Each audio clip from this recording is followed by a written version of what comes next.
The third domain is language and literacy. And everyone recognizes language and literacy. We talk, everyone always says it's important to read to your children.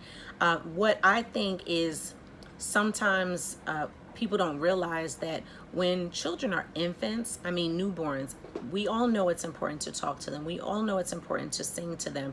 But it's vitally important that the environment that they are around and that they're in is a language rich environment. Yes, read to them. Of course you want to read to babies, but remember, they heard you when they were in the womb. So you want to continue to talk to them. You talk to them when you're feeding them. You talk to them when you're nursing. You talk to them if they're getting fed the bottle. You talk to them on that changing table. You talk to them as they are exploring their world. You talk to them when they're playing with the rattle. You talk to them when they're reaching, crawling, turning over.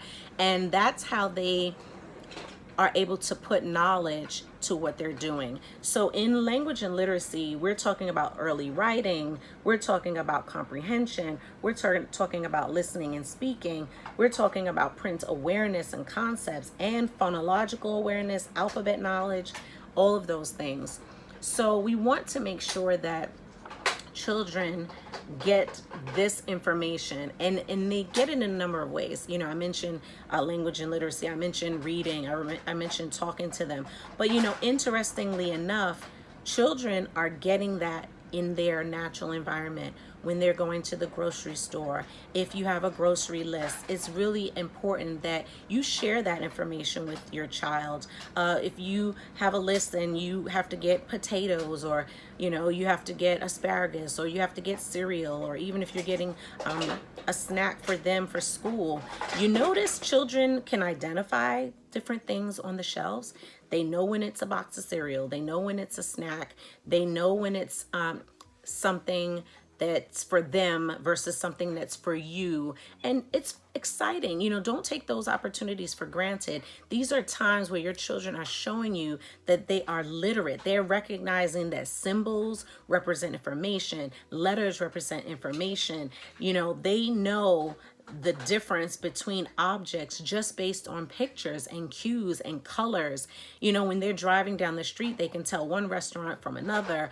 When you go in certain directions, they know when they're going to one grocery store versus another. They can tell from the color of the sign. They can tell from the logo on the sign. They can tell from various ways in which they are actually getting information. So don't take those opportunities for granted. In everything they're doing, they're learning language and literacy. And again, in every activity of every day, they're getting all of these domains. But we want you to know different areas that we're working on, and we share it on our Hi Mama app on, you know, how they got that skill, or what domains they were what domains we were trying to engage them with during that particular activity. When children are talking about what they made, or describing to you what they're playing with, or describing to you their pretend play, that is their language and literacy. So we don't want to take those opportunities for granted. And something that we do a lot here that I often want to make sure that we do enough of is singing. You know, children sing all the time. And I think what I realized, even with my youngest daughter, music, oh my goodness, it's so therapeutic for her.